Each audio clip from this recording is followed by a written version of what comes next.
The sky has always felt quiet, calm, predictable. For centuries we believed we understood its rhythm. Planets followed their paths. Comets arrived from known directions. Everything moved within invisible lanes, shaped by gravity and time. Then one night, something didn't. It didn't announce itself with fire or noise. It didn't streak across the sky for anyone to wish upon. It arrived silently, slipping into our instruments like it didn't care if we noticed at all. The first detection came from a routine scan.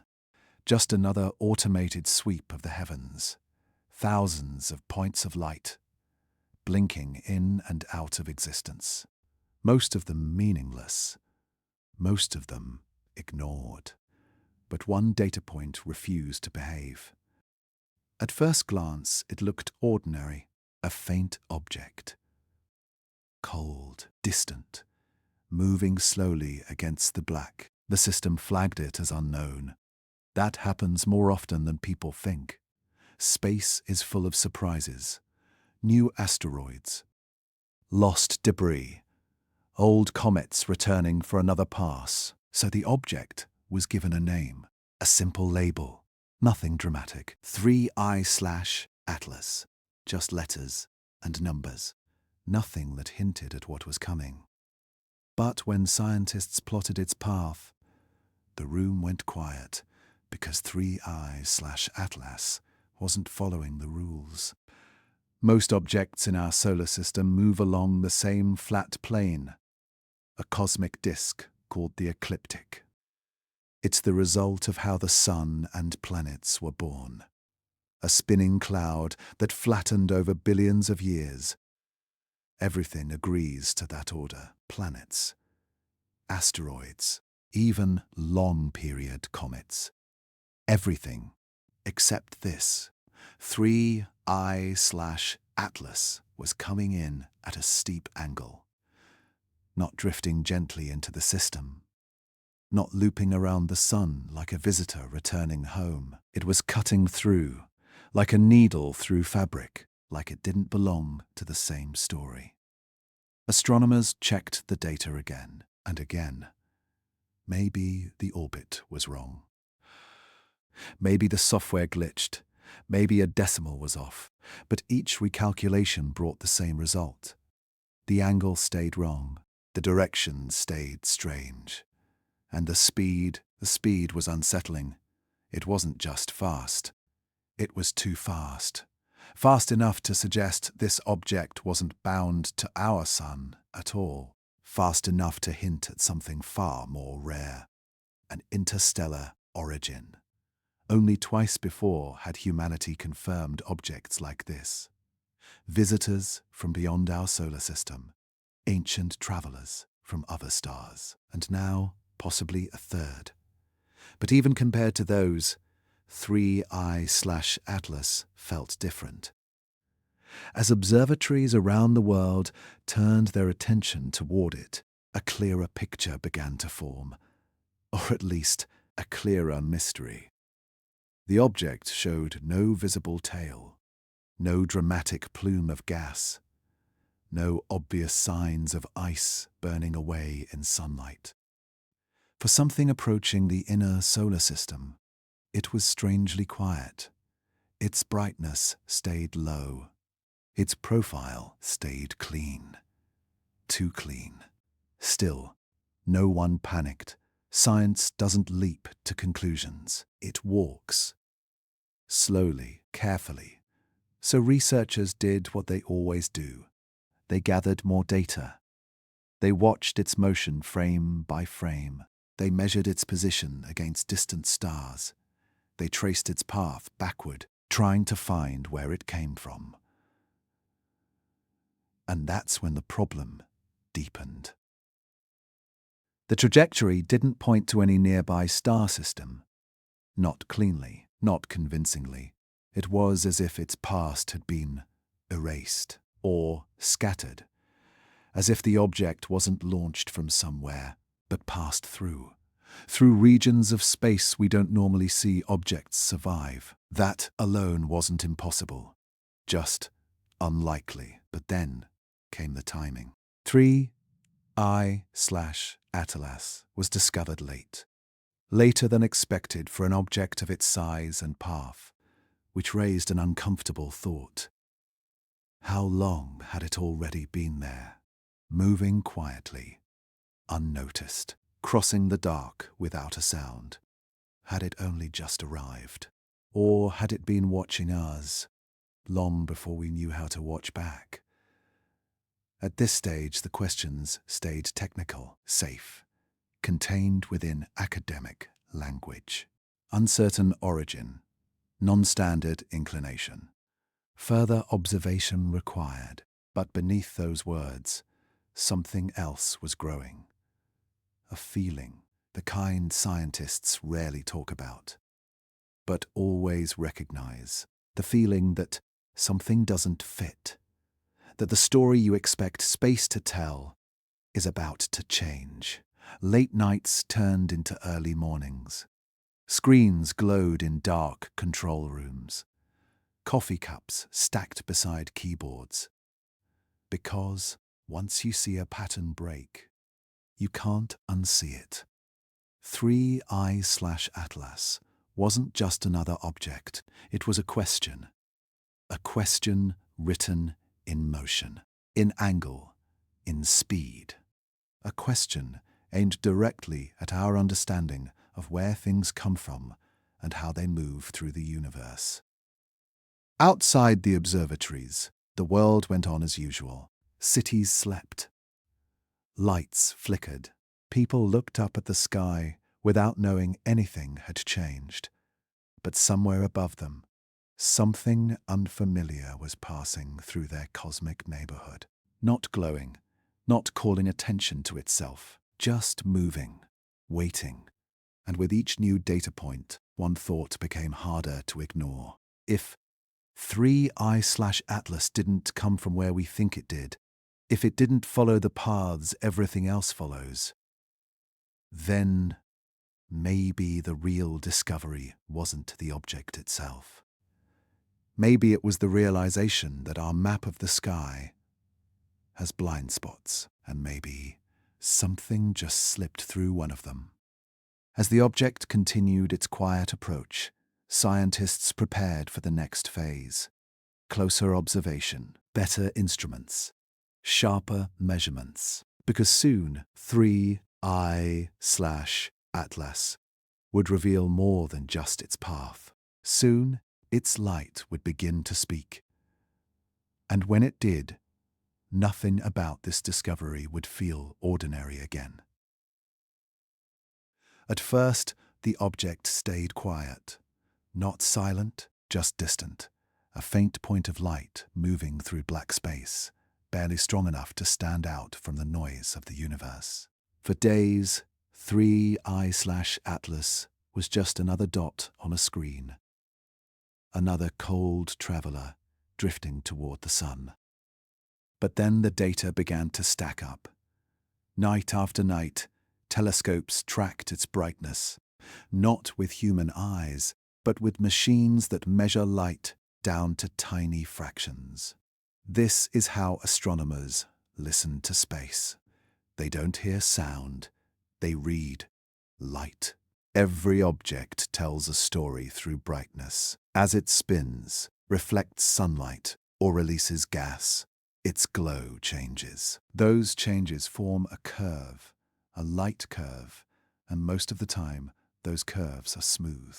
Gentle rises, soft falls, like waves. That's physics. That's nature. So when the first light curve of 3I/Atlas appeared, no one expected surprises. But when the graph finished rendering, the room went still. The curve wasn't smooth. It didn't rise slowly. It didn't fall naturally. Instead, it jumped. Sharp increases, sudden drops, flat lines. Then another jump. Like stairs, astronomers stared at the screen, waiting for the explanation to appear on its own. It didn't. They zoomed in. They smoothed the data. They removed background noise. Still the same. Step, pause, step, pause. That wasn't how rotating rocks behaved. That wasn't how ice reflected sunlight. That wasn't how comets breathed as they warmed. This wasn't a curve, it was a pattern. Someone quietly suggested an error. A faulty sensor, a calibration problem, a software glitch. That suggestion brought relief. Because errors are comforting. Errors mean the universe still makes sense. So they checked everything. They compared instruments across different observatories, different countries, different systems. And that's when the relief faded, because the pattern was there too. Different telescopes, same steps, different nights, same rhythm. The brightness of 3I/ATLAS wasn't changing randomly. It wasn't flickering like noise. It was switching. On, off, on. Not like a star, not like a comet. More like a signal. No one said that out loud at first. Because that word carries weight. History. Fear. So they chose safer language. Unusual reflectivity. Non-standard rotation. Anomalous light behavior. Words that sound calm, even when the data isn't. But behind closed doors, the questions grew louder. What could cause such clean transitions? If the object were tumbling, the changes would blur. If it were venting gas, the brightness would smear. If it were breaking apart, the curve would be chaotic. But this wasn't chaos. This was control. The steps were too precise, the timing too consistent. The object would hold one brightness level, then change suddenly, as if something had been turned. Astronomers began comparing the timing of the jumps. Minutes, hours. The spacing wasn't perfectly regular, but it wasn't random either. It felt intentional. That's when the word patterns started appearing in internal notes. Pattern is dangerous, because once you see a pattern, your mind starts asking why. And science is careful with why. So they searched for natural explanations. Maybe it was a strange shape. A flat surface reflecting sunlight directly toward Earth.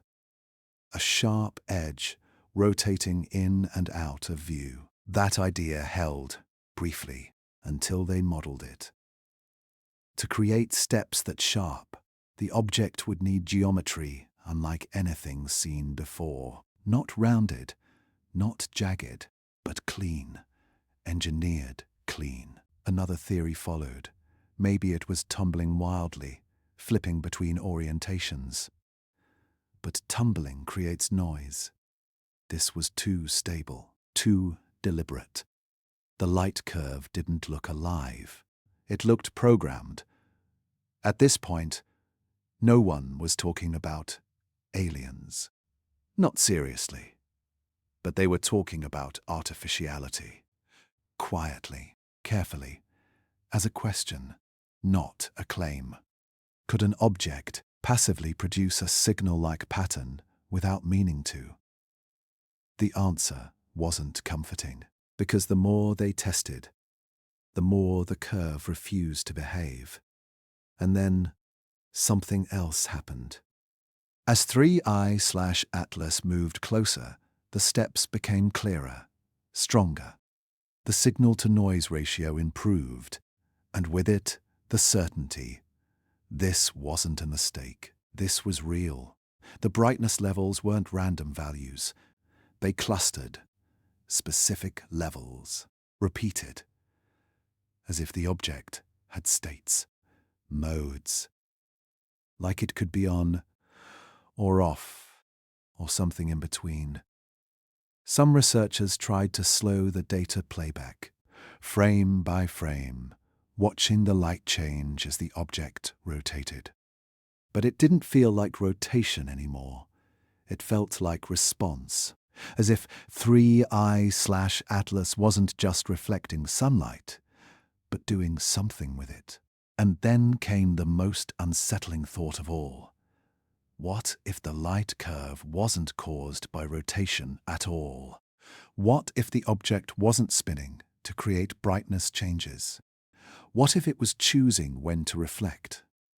That idea crossed a line, because choice implies agency, and agency implies purpose. So again they pulled back. They reminded themselves of the rules. Extraordinary claims require extraordinary evidence. This wasn't evidence. Not yet. But it was enough to change the tone. Emails became longer.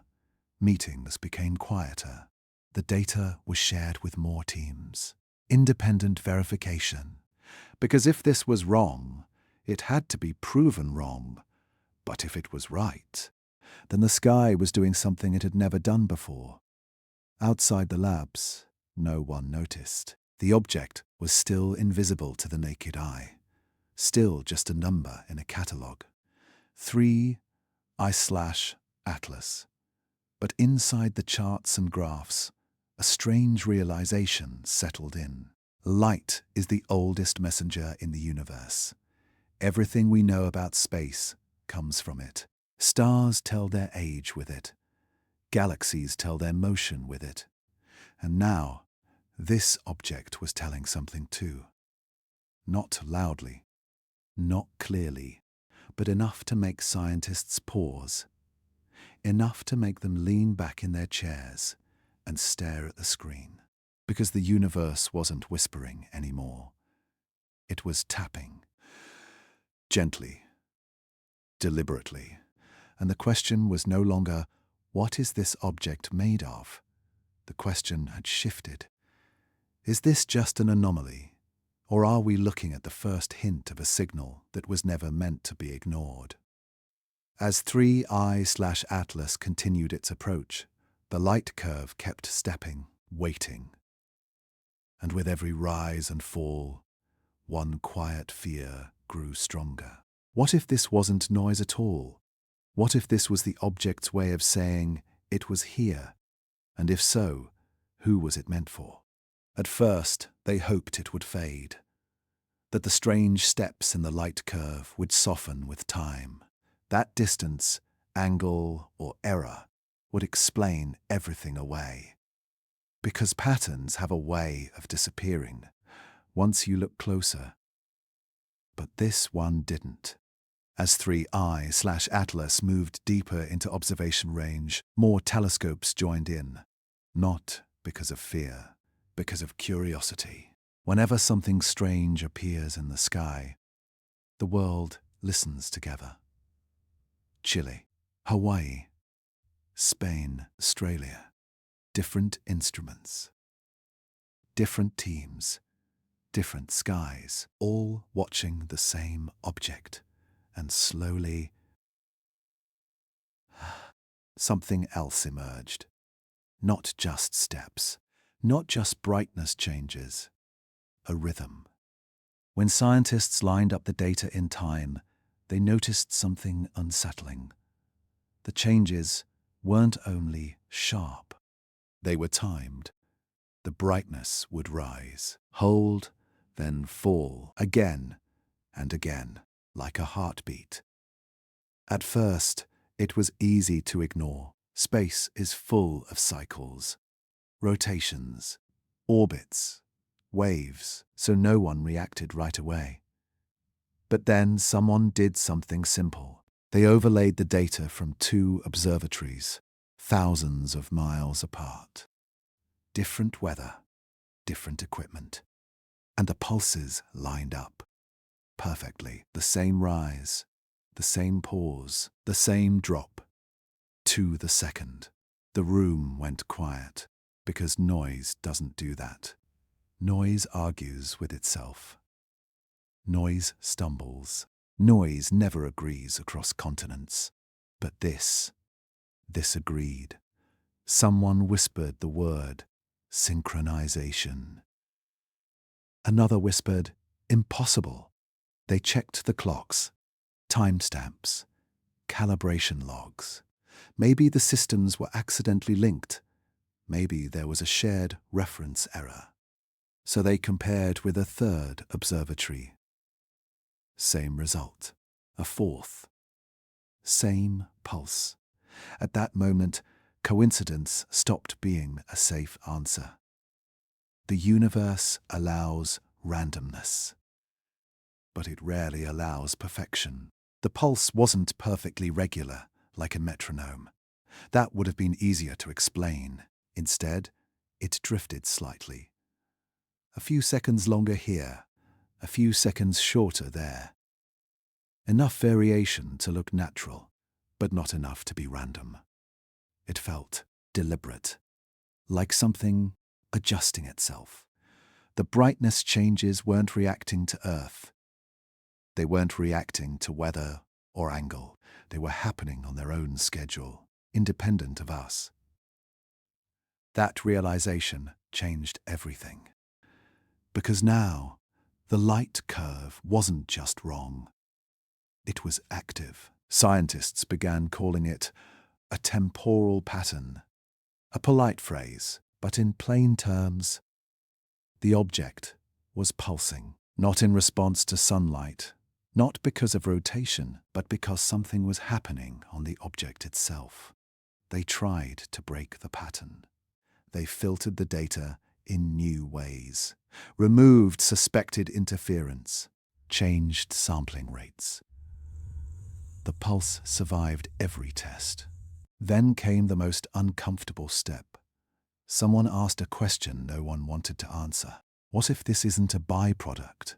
What if this is the main event?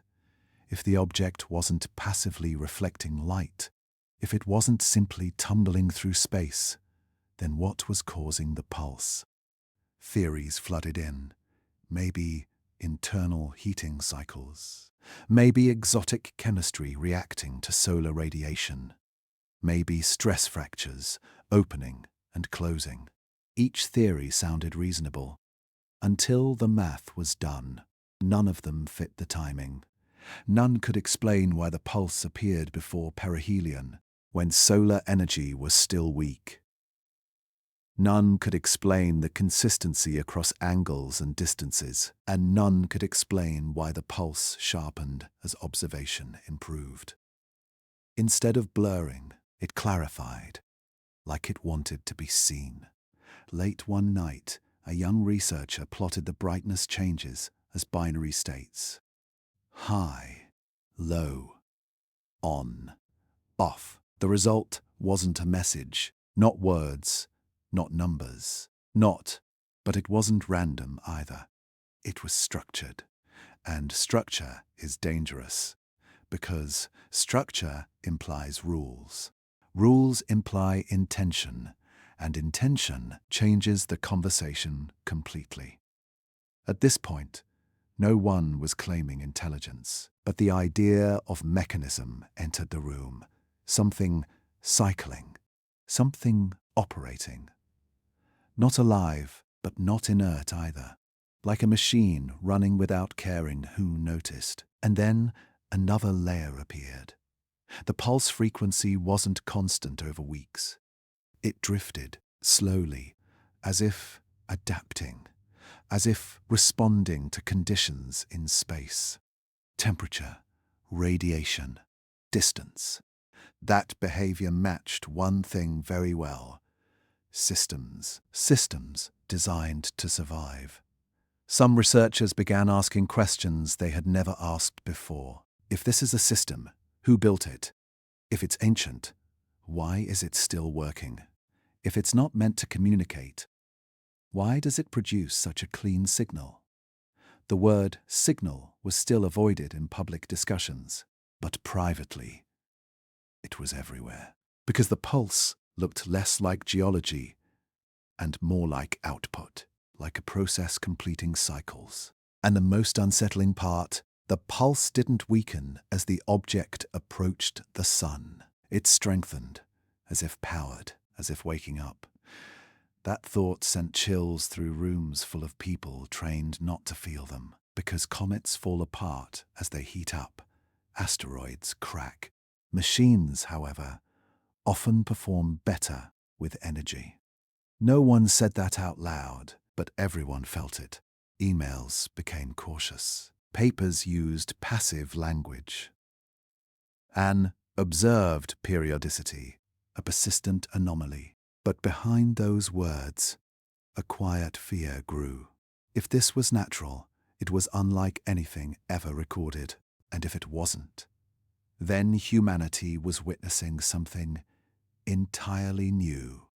Something moving through our solar system with its own internal rhythm, its own clock, and its own reasons. The pulse kept coming, not faster, not louder, just steady, patient, unconcerned with our confusion. As if it had been doing this long before humans built telescopes, and would continue long after we stopped watching. At this stage, the data alone was enough to change minds. Skeptics stopped laughing. Believers stopped speculating. Everyone started listening, because whether accidental or intentional, something out there was keeping time. Perfect time. And that raised a question that felt heavier than all the others combined. If no one on Earth set the clock, then who did? As 3IATLAS moved closer, carrying its pulse through the dark, one truth became impossible to ignore. Noise had become structure. Structure had become rhythm. And rhythm is how systems announce themselves. The universe wasn't just flickering anymore. It was beating. And the next question wasn't, what is causing the pulse? The next question was far more unsettling. What happens? When the pulse changes, space is supposed to be honest, cold, brutal, unforgiving. Out there, nothing hides heat for long. Energy bleeds away. Objects freeze. That's the rule. So when scientists turned to thermal data, they expected clarity, numbers that would calm the storm, proof that 3I/Atlas was just another strange rock doing strange things. Instead, the numbers made everything worse. Infrared instruments began tracking the object's temperature as it moved closer to the sun. This wasn't new science. Astronomers do this all the time. Heat tells you what an object is made of, how it reacts, how it survives. Comets warm up slowly. Asteroids heat unevenly. Nothing surprises you if it's natural. But 3I/Atlas didn't warm the way it should have. At first, the readings looked normal, cold, flat.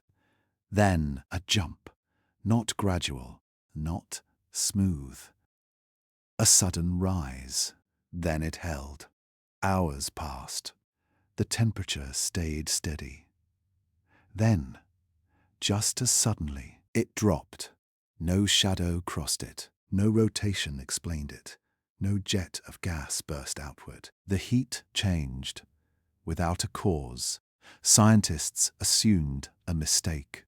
They always do. Sensors drift, instruments glitch. Space is hard to measure, so they recalibrated. Compared data across wavelengths. Double-checked pointing accuracy.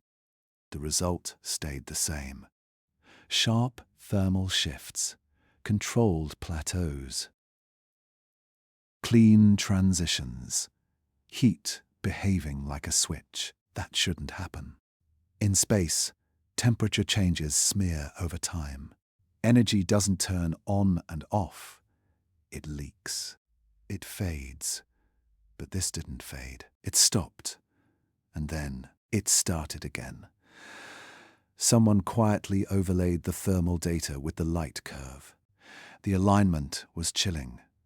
When the brightness stepped up, the temperature rose. When the pulse dropped, the heat fell. Not always instantly, but close enough to notice. Close enough to feel wrong. This wasn't random heating from the sun. This wasn't friction. This wasn't chemistry. This was regulation. The object wasn't just reacting to energy. It was managing it.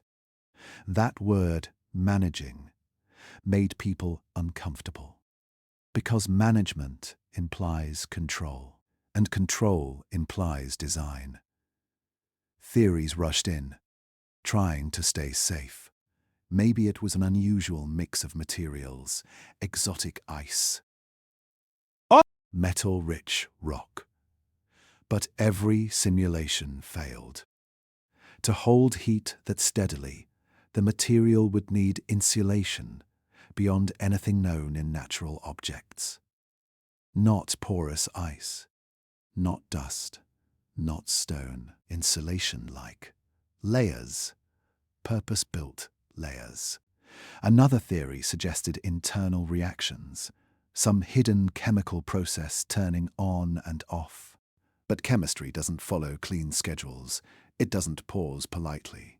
It doesn't sync with light pulses. This did. The more they watched, the clearer it became. The thermal pattern wasn't chaotic. It was efficient.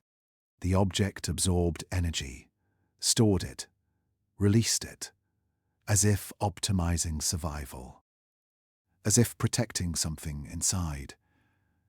That thought changed the tone of the room.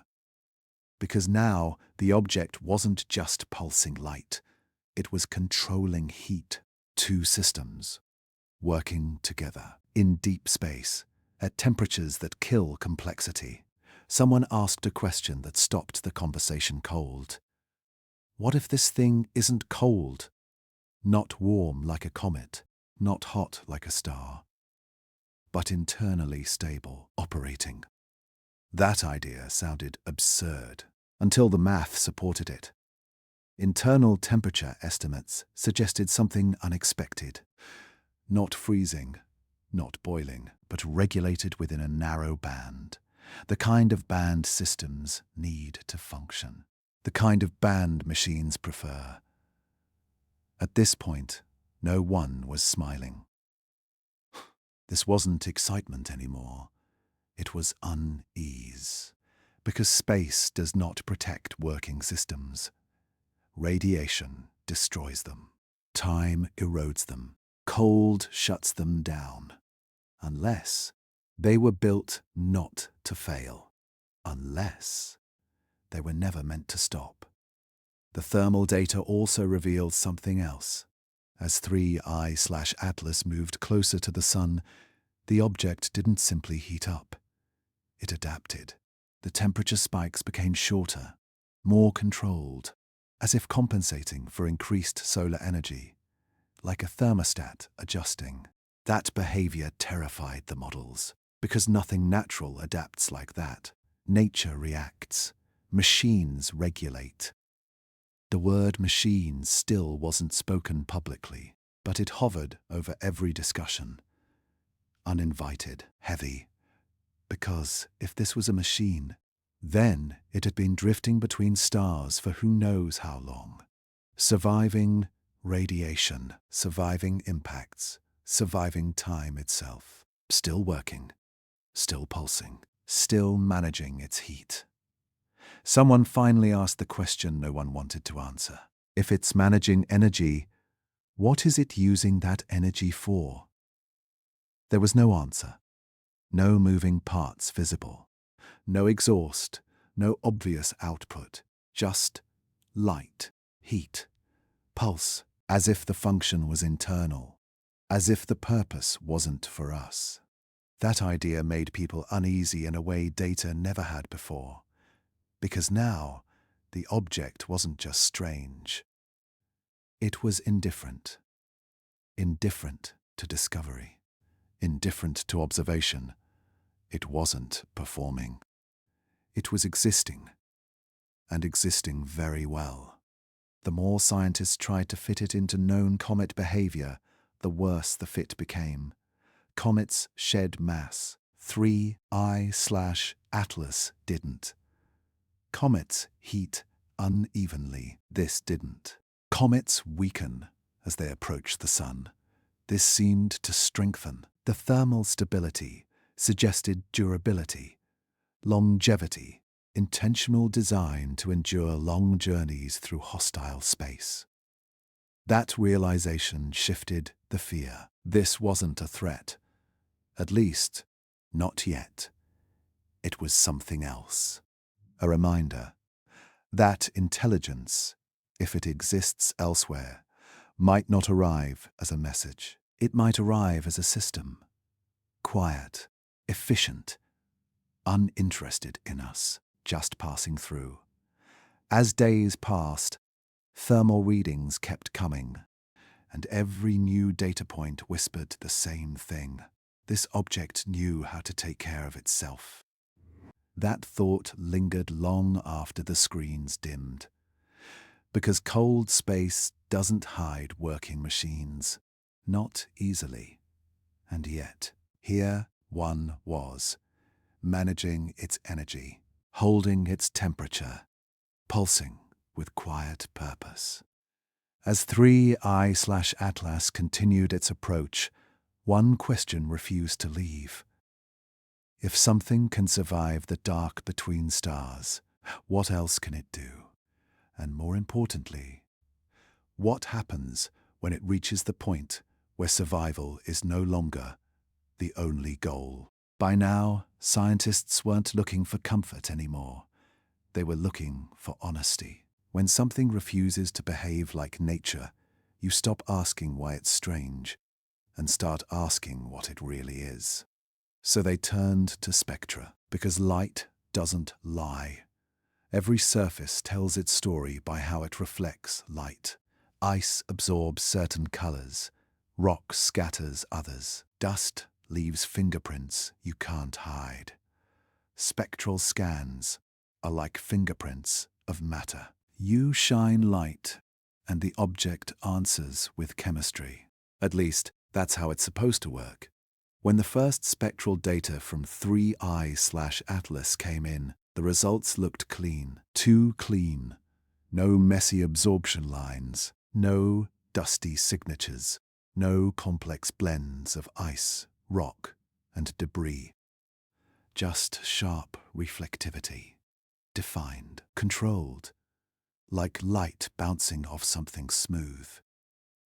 Astronomers blinked and checked the scale. Maybe the resolution was too low. Maybe the noise was hiding the detail. So they zoomed in, and the problem became worse. The surface wasn't scattering light the way broken material does. It wasn't diffusing.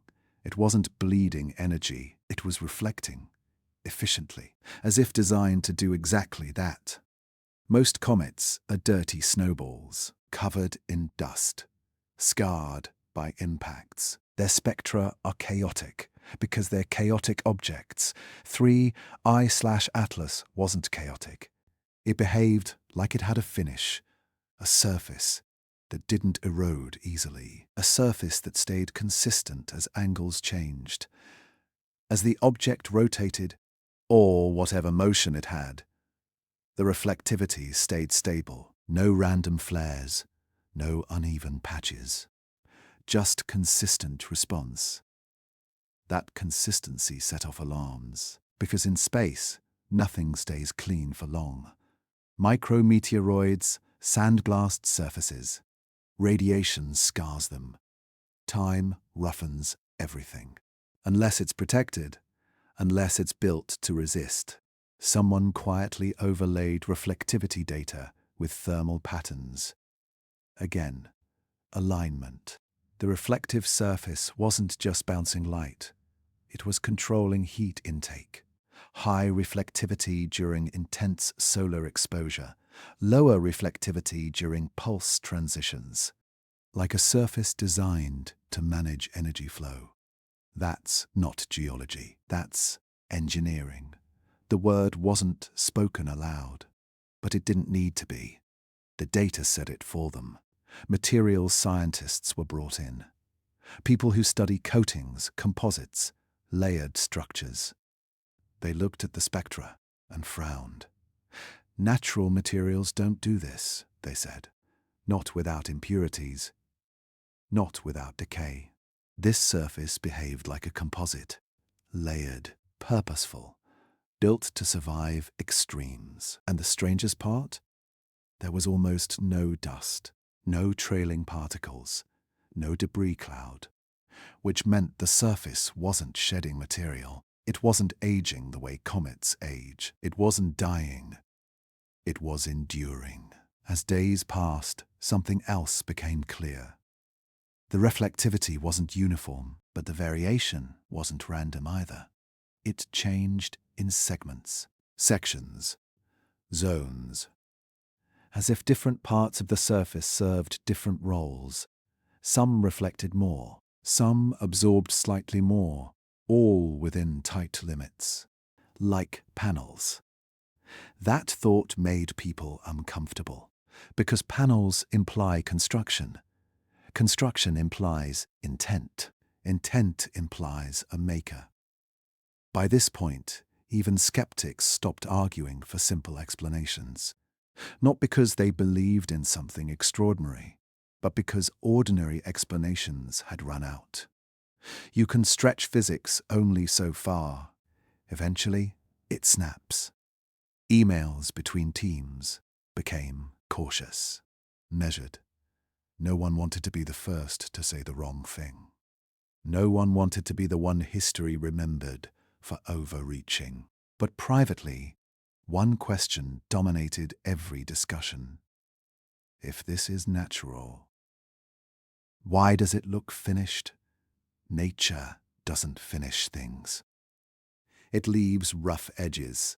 It leaves scars. This object looked maintained, as if time had passed but not affected it, as if it had been prepared for a long journey across interstellar space, across radiation fields that destroy electronics, across cold that freezes chemistry, still intact, still reflective, still precise. Someone finally asked the question everyone was thinking: what if we're not looking at a comet at all? That question changed the room, because once you remove the word comet, everything else starts to make sense.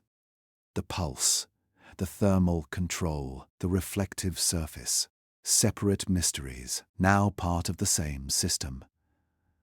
A shell, a body, a structure, not alive, but not accidental, something built to last. The idea wasn't that it was watching us, not yet. The idea was simpler and somehow more unsettling, that this object didn't care we were here. It wasn't signaling, it wasn't hiding. It was just passing through, the same way it had passed through countless systems before. And we happened to notice it. Reflectivity data continued to come in, and it never degraded. No dust plume, no erosion.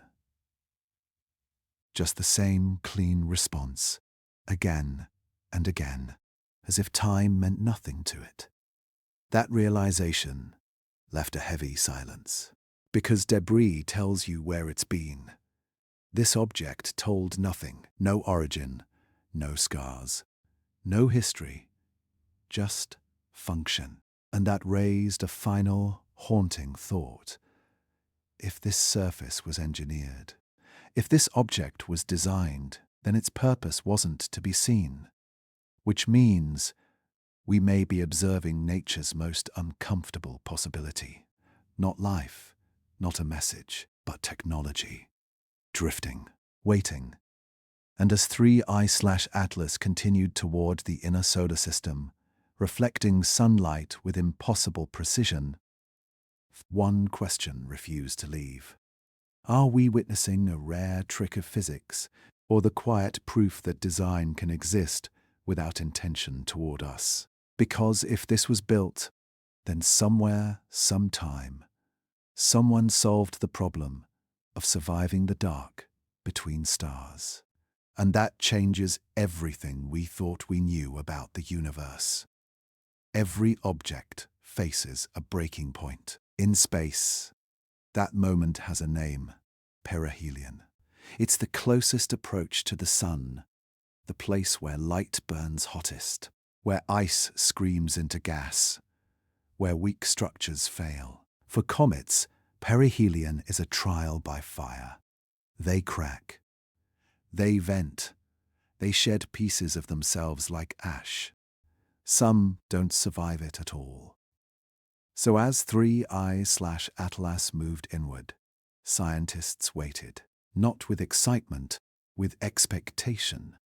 Because if this object was natural, perihelion would expose it. The sun doesn't lie. As days passed, solar radiation increased.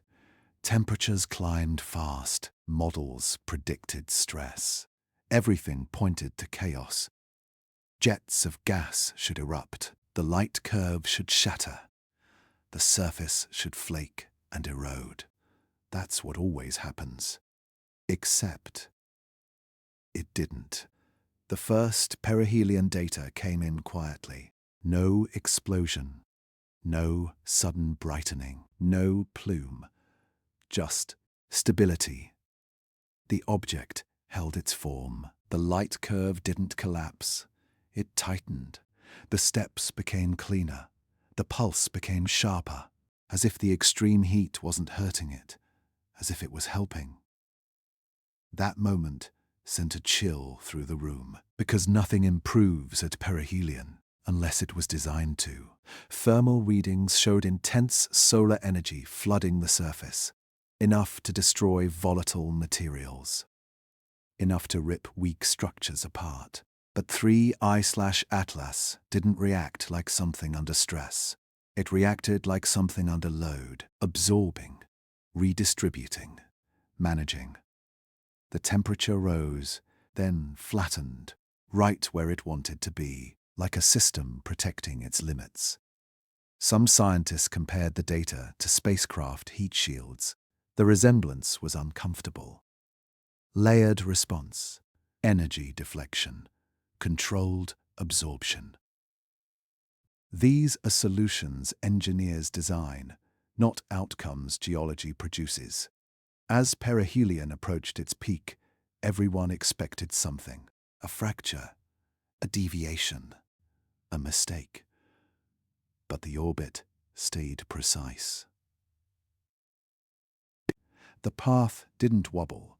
The object didn't shed mass. It passed its closest point to the sun and came out unchanged, better than unchanged, optimized. The reflectivity adjusted. The pulse frequency shifted slightly. The thermal cycle became more efficient. It was adapting in real time. That's when the word test began circulating quietly. Not our test. Its test. As if perihelion wasn't a danger, but a condition it was built to handle. That thought was deeply unsettling, because the sun is one of the most destructive environments in our system. If this object could endure that, what couldn't it endure? Some researchers revisited old assumptions. Maybe it wasn't ancient debris. Maybe it wasn't a relic. Maybe it was active, still functioning after an unknown journey, still responding to stress with precision, still following internal rules we didn't understand. The data showed no panic, no randomness, no breakdown, only control. And control changes everything. Because control suggests purpose beyond survival. It suggests design that anticipates extremes. A machine doesn't fear heat. It accounts for it. As the object began moving away from the sun, the patterns didn't fade. They persisted. As if perihelion had triggered something. Not damage, but calibration. Some scientists wondered if the object used solar energy as a resource. Charging, resetting, stabilizing. That idea was speculative, but the data didn't reject it. Once again, nature struggled to explain behavior that engineering made simple. And that was the most uncomfortable part. The simplest explanation was no longer natural. The sun had done its job. It had applied pressure, heat, radiation, everything that breaks weak things. And 3I/Atlas had passed through unscarred, still pulsing, still reflective. That survival forced a quiet conclusion. Whatever this object was, it wasn't fragile, it wasn't accidental, and it wasn't behaving like anything we had ever seen fall toward a star. As the distance from the sun slowly increased, one final detail stood out. The pulse, the one everyone had been watching. It didn't weaken, it didn't stop. It became calmer, as if the danger was over, as if the system had completed a phase. And that left scientists with a question that no equation could answer. If perihelion wasn't a threat, then what was it designed for? Because anything that can pass so close to a star and emerge improved wasn't built for comfort. It was built for endurance. And endurance implies long missions. Long purposes. Purposes that don't end in one solar system. As 3I/Atlas drifted away from the sun's grip, the fear shifted again. Not fear of destruction, but fear of scale. Because if this object survived perihelion without harm, then whatever made it understood stars, understood space, understood survival far better than we ever had. And that raised the next, heavier question. If this wasn't the moment it would break, then when would it reveal what it truly is? And more importantly, what happens next, now that the sun itself has failed to stop it? There is a moment in every investigation when the data stops being exciting and starts being dangerous. For 3I/Atlas, that moment arrived quietly. Not in public announcements, not in headlines, but in private documents, shared late at night between people who trusted each other. The word didn't appear in bold. It wasn't highlighted. It was slipped into sentences, carefully, artificial. At first, it looked harmless, almost academic. Artificial explanations cannot yet be ruled out. Non-natural structure remains a possibility. Careful language. Safe distance. But the meaning was clear. The data no longer supported accident. No one was claiming intelligence. No voices were saying aliens. That leap was still too far. But the idea of design, that was no longer off limits. Because everything about 3I/Atlas pointed in one direction. Control. Control of light. Control of heat. Control of survival. Natural objects react. They don't regulate. They don't stabilize under stress. They don't tighten their patterns when conditions worsen. Machines do. And that realization sat heavy in every room where the data was discussed. If this object was artificial, then it was doing exactly what it was built to do. The hardest part wasn't asking if it was a machine. The hardest part was asking why. Machines are built for reasons, for tasks, for goals. Even abandoned machines once had a purpose. So scientists began asking questions they had never trained for. Not equations, not simulations. Questions of intent. Was it a probe? A relic? A piece of infrastructure? Drifting without an owner? Could it be broken? Or worse, still working exactly as planned? The silence around those questions was thick, because none of the answers felt small. Some suggested it might be passive, a beacon, a marker. Something placed long ago, not to communicate, but to exist. Others proposed a shielded archive, a carrier, a device meant to survive stars and time itself. And then there was the most unsettling idea of all, that it had no interest in us whatsoever, that it wasn't visiting, it wasn't scouting, it wasn't observing, it was simply passing through, doing what it had always done. That thought was humbling in a way no discovery had ever been, because humanity has always believed that if something intelligent appeared, it would care, it would signal, it would speak. But 3IATLAS wasn't speaking, it was functioning. And function doesn't need an audience. As more internal reviews circulated, one conclusion kept appearing again and again. The object did not behave like debris. Debris doesn't optimize. Debris doesn't adapt. Debris doesn't survive perihelion untouched. And debris doesn't pulse with internal timing. At some point, denial became unscientific. The forbidden word stopped being shocking and started being practical.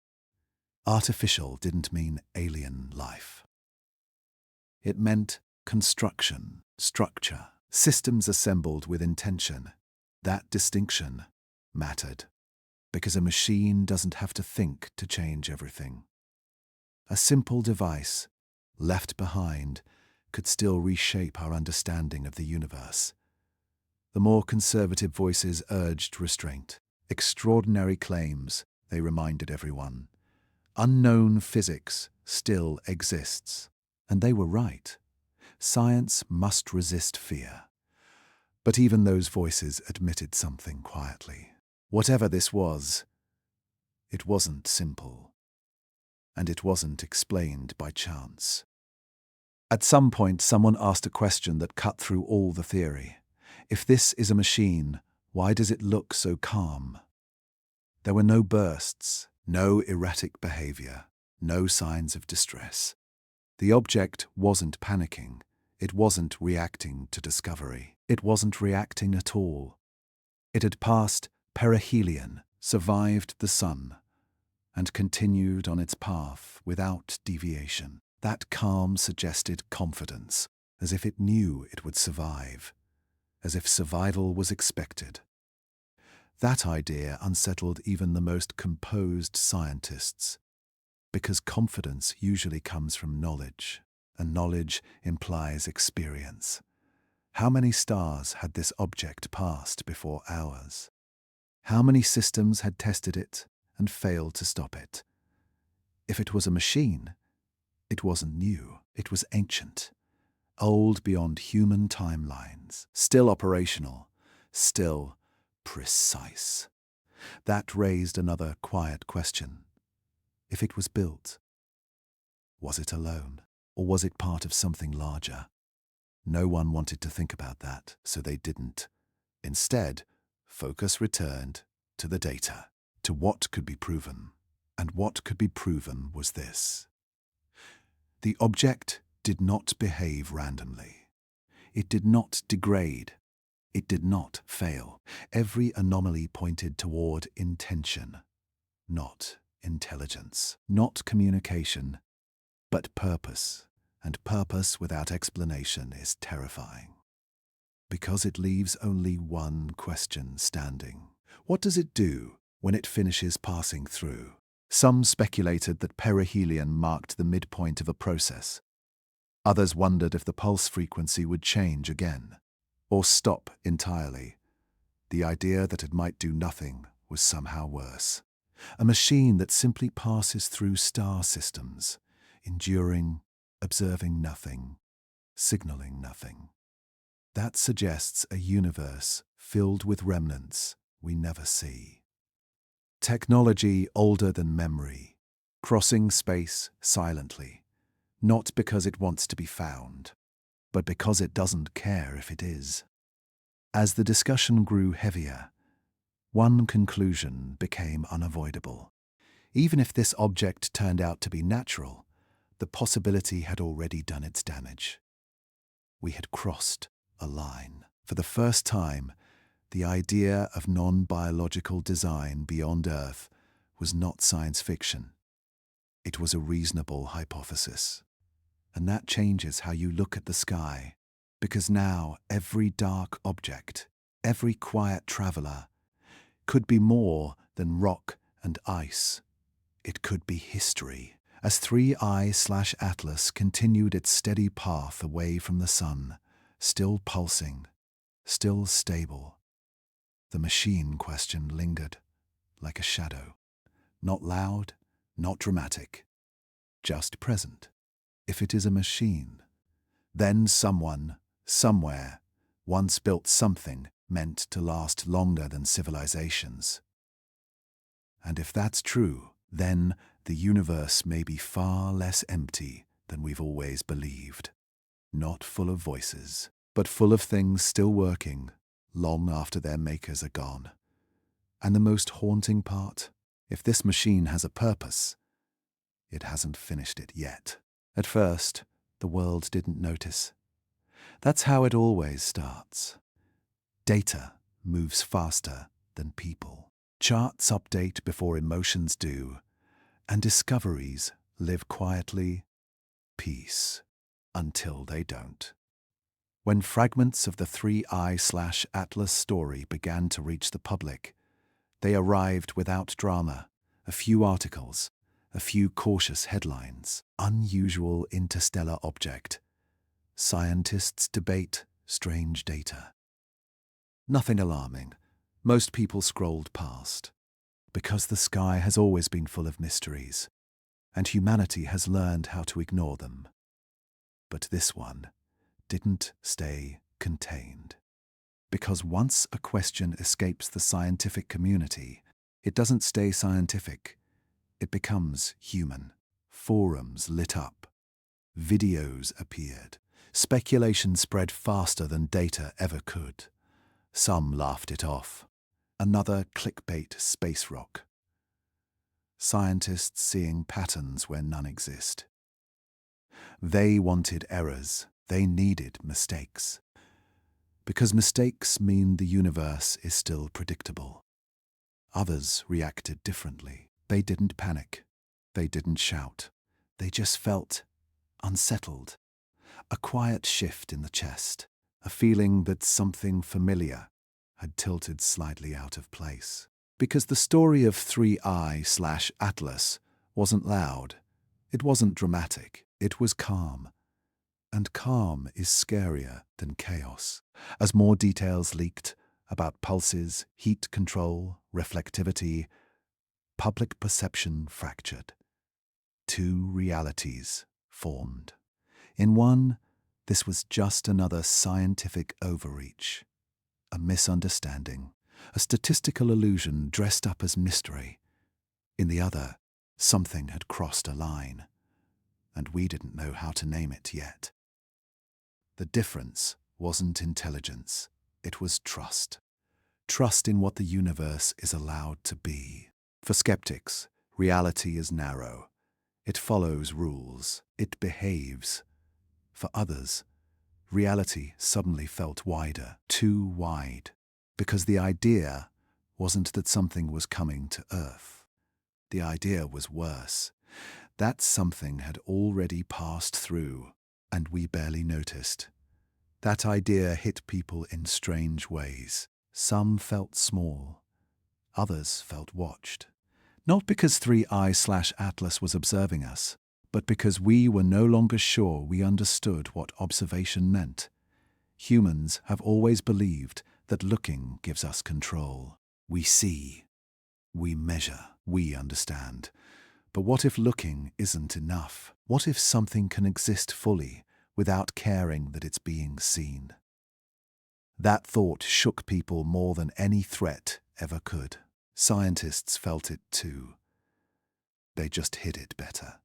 Press conferences became careful. Language tightened. We cannot draw conclusions. Further study is needed. But behind the calm tone, something had changed. Because once the public starts asking questions, science feels pressure. Not to panic, but to reassure. and reassurance was suddenly hard. Because there was no satisfying answer, no clean explanation, just a growing list of things that didn't make sense. Some people demanded transparency. If it's artificial, say it. If it's nothing, prove it. Others demanded silence. Stop speculating. You're causing fear. But fear wasn't coming from the object. It was coming from the gap between certainty and doubt. For centuries, humanity has lived comfortably with the idea that space is empty, cold, and mostly dead. Beautiful ship, but harmless. 3IATLAS didn't threaten that belief with force. It threatened it with possibility. And possibility is dangerous, because it doesn't tell you what will happen. It tells you that more can happen. Late-night conversations changed. People stared at the sky longer, not expecting answers, but wondering what they'd missed before. If this object could slip through unnoticed for so long, what else had? The phrase, interstellar visitor, took on new meaning. Visitors usually come with purpose, with intention. This one came with none we could see, and that ambiguity fractured perception even more. Some felt awe. The universe felt alive again, full of depth, full of history beyond human stories. Others felt exposed, as if the walls of our cosmic home had always been thinner than we believed. As if Earth wasn't a center, just a passing reference point. Even within scientific circles, something subtle shifted. Not belief, perspective. Questions once considered philosophical began creeping into serious discussion. What defines a machine? What defines intention? Does purpose require awareness? And most importantly, does discovery always mean understanding? For the first time, observation itself felt unstable. Because normally, when we observe something, it changes how we understand it. This time, it was changing how we understood ourselves, our assumptions, our limits, our place. The object hadn't spoken, hadn't moved towards us, hadn't reacted. Yet it had already altered global conversation without doing anything at all. That realization frightened people more than any imagined threat. Because it meant power didn't require action. Existence was enough. As debates grew louder, one quiet truth emerged beneath them all. Whether 3I/Atlas was artificial or natural no longer mattered as much. The damage, or transformation, was already done. We had allowed ourselves to seriously consider the idea that the universe might contain working systems older than us, not life, not messages, but artifacts. And artifacts don't care who finds them. They don't explain themselves, they just persist. For some, this was awakening, a realization that humanity might not be as unique as it feels. For others, it was grief, the slow loss of a comforting illusion that we are alone in a quiet sky. As the object continued its silent journey outward, public attention surged, then fractured again. Interest spiked, then fatigue followed. The world has short attention, but unease lasts longer. Because even when people stopped talking about 3I/Atlas, they didn't stop thinking about it. Every strange star, every dark object, now carried a question it never carried before. Is this just nature, or something else? That shift in perception was irreversible. We had crossed a psychological boundary, not because the object demanded it, but because we allowed ourselves to imagine beyond safety. And imagination is the most powerful force humanity has. As 3I/Atlas faded slowly from public focus, one question remained unspoken, but shared by many. If the truth turns out to be stranger than comfort allows, are we actually ready to know it? Because once perception breaks, it never fully returns. And whatever this object truly is, it has already done something remarkable. It has forced humanity to look at the sky and feel uncertain again. Not about danger, but about meaning. And that uncertainty is where the next silence begins. It stopped without warning. No countdown. No fading. No final surge. One moment, the pulse was there. Steady, reliable. Almost comforting in its rhythm. And then, nothing. The graph flattened. At first, no one reacted. Silence, in science, is often just delay. A missed data packet. A temporary drop in signal quality. So they waited. Minutes passed, then hours. The flat line didn't move. The brightness stayed constant. The timing markers showed no variation. The rhythm that had defined 3I/Atlas for weeks was gone. Like a heart monitor after a long beep, the first response was denial. Check the clocks. Check the calibration. Restart the pipeline. Engineers ran through every failure scenario they knew. Loose connections. Software bugs. Data corruption. Nothing explained it. Other observatories were contacted immediately. Different instruments, different teams, same result. Silence everywhere. The pulse had stopped. Across the entire planet. That's when the room changed, because noise can vanish by chance. Patterns rarely do. The light curve that once stepped with precision now drifted smoothly, like an ordinary object, like everything else in space, as if nothing unusual had ever happened. And that was the most unsettling part. It didn't glitch, it didn't decay. It normalized, as if the anomaly had been switched off. Some felt relief. Maybe this was the answer. A system under stress had failed. A natural process had ended.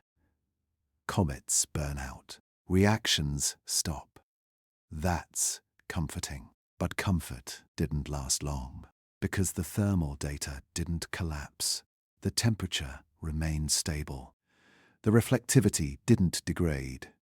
The object didn't fragment or slow. It didn't look broken. It looked quiet, like a machine that had gone into standby. Someone asked the obvious question. If it failed, why does it still look so healthy? Failure leaves scars. Chaos, entropy. This left none. The silence was clean. Too clean. And then another thought surfaced. One wanted to voice. What if the pulse wasn't failing? What if it was finished?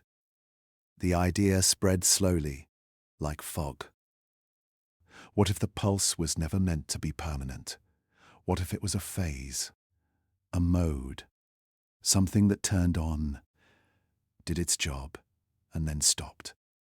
That interpretation changed the silence completely, because now the quiet wasn't absence, it was completion. The data before the silence was reviewed again, every cycle, every timing shift, looking for clues, looking for an endpoint. And when they plotted the full timeline, something chilling appeared. The pulse didn't stop randomly. It stopped at a consistent interval after perihelion, after peak solar exposure, after maximum energy intake, as if perihelion had been the trigger and silence was the result. That timing was impossible to ignore. It suggested sequence, input, processing, shutdown. That's not how natural systems behave. That's how operations conclude. Someone whispered the thought that had been building for weeks. What if it noticed us? No one laughed, because that question wasn't about intelligence. It was about awareness. Awareness doesn't require curiosity or emotion, just detection. And we had been blasting this object with observation. Radar, optical tracking, infrared scanning. It had been bathed in attention. What if the pulse wasn't a signal outward, but a process inward? And what if, once that process ended, there was no reason to continue? That idea sent a wave of unease through every discussion. Because it suggested asymmetry, we were watching it, but it wasn't watching us. It was doing something else entirely, and we were just nearby. Some tried to ground the conversation. Let's not anthropomorphize, they said. Machines don't notice, but machines do detect. They register changes. They respond to thresholds. They adjust behavior. And the data showed adjustment. The silence didn't weaken gradually. It stopped decisively, as if a switch had been thrown. The public, already divided, reacted in predictable ways. Skeptics declared victory. See? It was nothing, just noise collapsing under scrutiny. They welcomed the silence, because silence meant safety. Others felt the opposite. They felt watched, not because something was active, but because it wasn't, because something had finished doing whatever it came to do. And we didn't know what that was. Late at night, scientists stared at flat lines on glowing screens. They had never been afraid of silence before. In astronomy, silence is normal. Most of the universe doesn't speak. But this silence was different. It wasn't empty. It was intentional. The object continued moving, outward now, away from the sun, away from us. Still stable, still reflective, still intact, just no longer pulsing. As if the rhythm had been a temporary state, like waking, then sleeping again, or like booting up, then shutting down. That analogy haunted people, because shutdown implies readiness to restart. Not now, not here, but somewhere. So men. As days passed, the silence held. No return of the pulse, no flickers, no anomalies. Just a normal-looking interstellar object, the kind scientists had always expected to see. And that normality felt wrong, because it erased weeks of evidence without explaining it, as if the universe itself had smoothed over a wrinkle. Some researchers archived the data quietly. Others couldn't stop replaying it, trying to understand if the silence was the end or a message in itself, because silence can mean many things. Failure, completion, avoidance, or indifference. Indifference was the most unsettling option of all, because it suggests scale. A scale where our attention doesn't matter, where observation doesn't interrupt process, where we are simply irrelevant. As 3IATLAS drifted farther away, public interest faded again. News cycles moved on. But inside the scientific community, the silence echoed, because something had changed. We had witnessed a phenomenon that behaved like a system, then chose not to. And we had no explanation for the choice. That left one final question hanging in the air. Not loud, not dramatic, just heavy. Did it fail? Or did it decide it was done? Because if this silence was intentional, then the most important part of the story didn't happen when we were watching. It happened when we stopped understanding. And that silence may be the loudest thing 3I/Atlas ever said. At some point, the questions stopped being about the object. That change was subtle, quiet, almost invisible.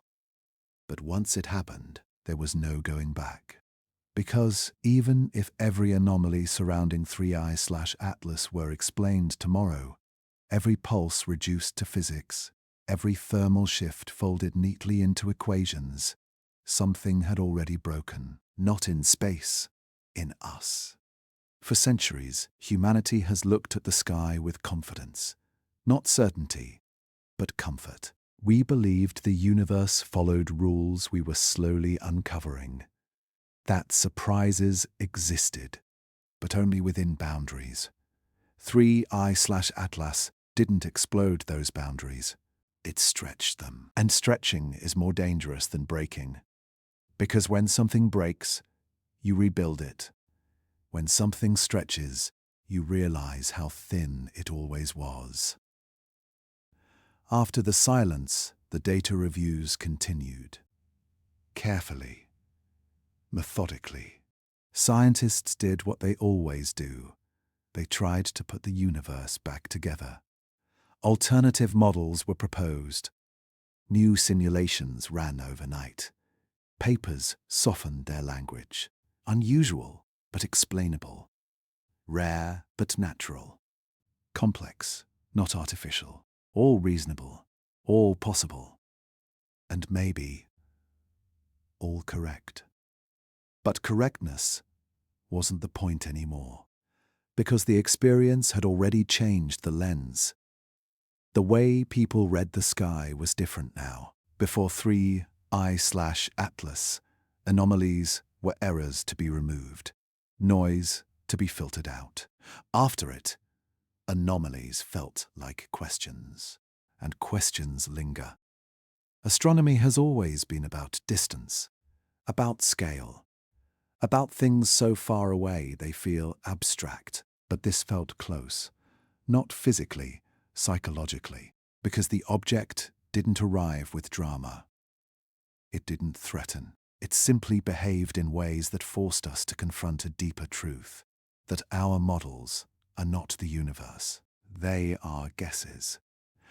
Good guesses, powerful guesses, but still guesses. 3I/Atlas didn't prove intelligence. It didn't prove design. What it proved was uncertainty. And uncertainty is uncomfortable for a species that has built its identity on knowing. In the weeks after the silence, conversations shifted. Less excitement, more reflection. People asked quieter questions. Not what was it, but why did this affect us so deeply? Because nothing had really happened. No contact, no message, no danger. And yet, the meaning of discovery had changed. Before, discovery meant answers.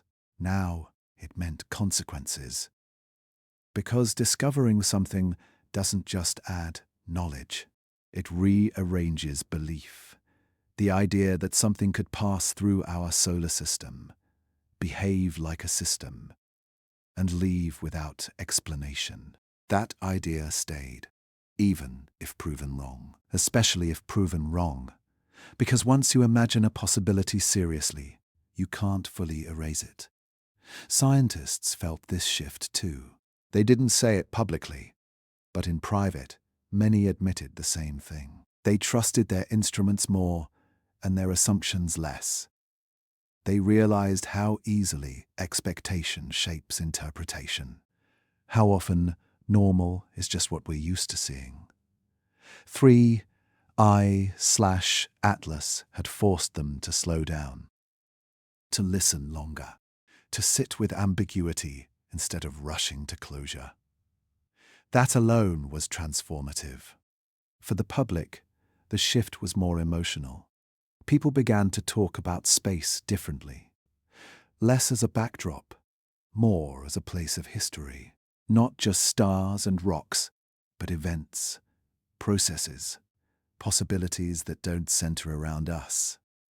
That realization was humbling, and humility is rare in human progress. The most unsettling part was this: even if 3I/Atlas turns out to be natural in every way, it still behaved as if it wasn't, and as if is powerful. Because perception shapes response, and response shapes future science. Funding discussions changed tone. Search strategies were quietly reconsidered. What if we've been looking for the wrong things? What if intelligence doesn't shout, but endures? What if technology doesn't announce itself, but blends in until we're ready to notice? These questions didn't require 3I/Atlas to be artificial. They only required us to imagine that it could be. That imagination alone altered the trajectory of thought. There was also grief. A subtle one. The grief of losing a simpler universe. One where everything unfamiliar eventually became familiar. Where mystery always resolved. 3I/Atlas suggested a different future. One where some things remain unresolved, not because we failed, but because resolution isn't guaranteed. That idea unsettled people more than any threat ever could, because it means knowledge has limits, not temporary limits, permanent ones. As the object faded farther into the dark, it left behind no trace, no debris, no signal, just archived data and unanswered questions. But the impact wasn't in the data. It was in the pause people felt when they looked up at the night sky.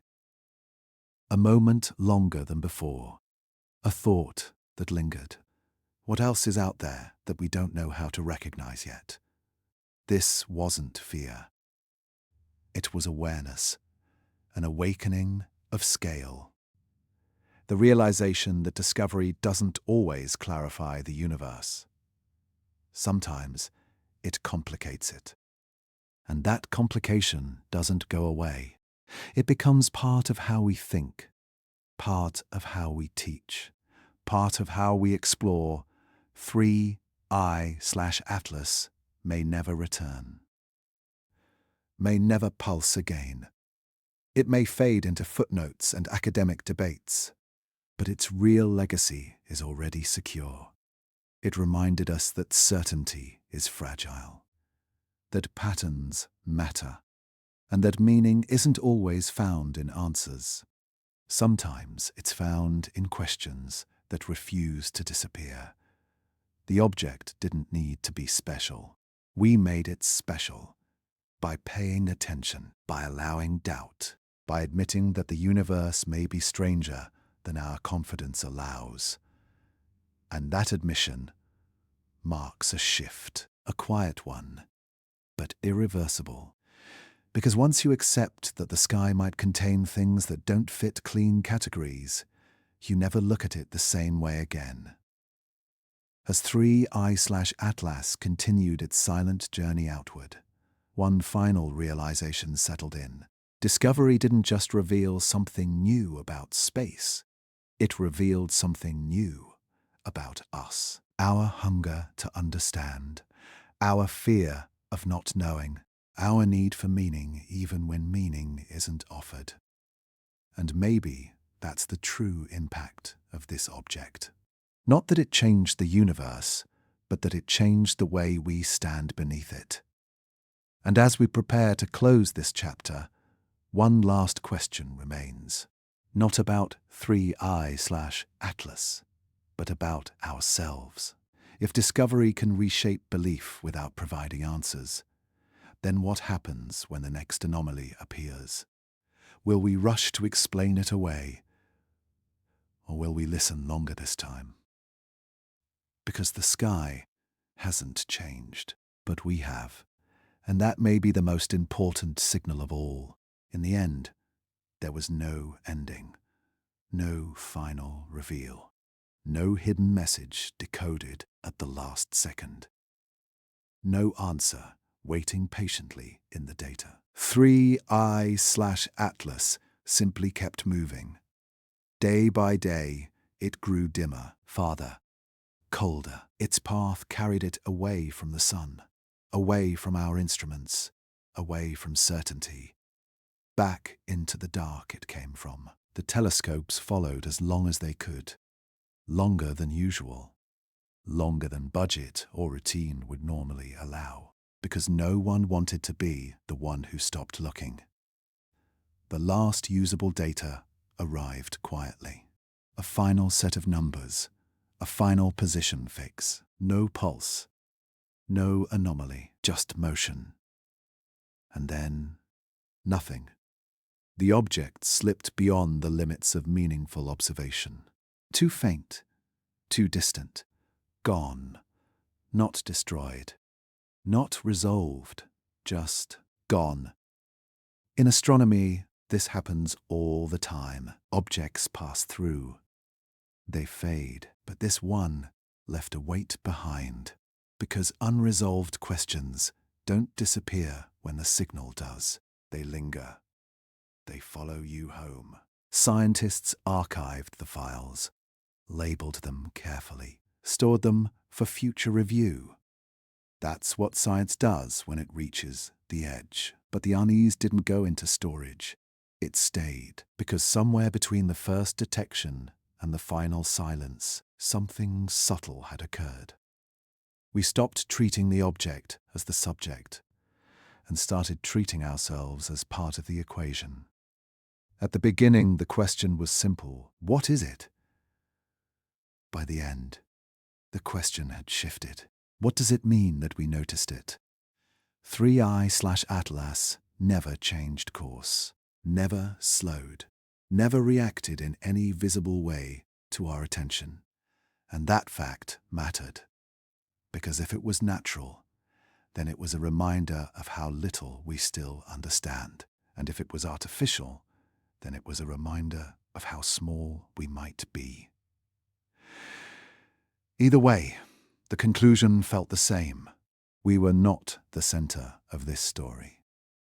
The origin of 3I/Atlas remained unknown. No star system pointed cleanly backward. No clear birthplace revealed itself. Its past was smeared across time and space, like a fingerprint rubbed away by distance. That alone was unsettling. Because origin is how we make sense of things. We understand by tracing backward, by connecting cause to effect. This object denied us that comfort. It arrived without a beginning we could name, and left without an ending we could define.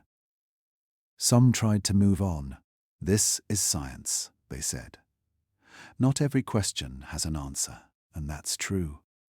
But not every unanswered question feels like this, because this one didn't feel incomplete.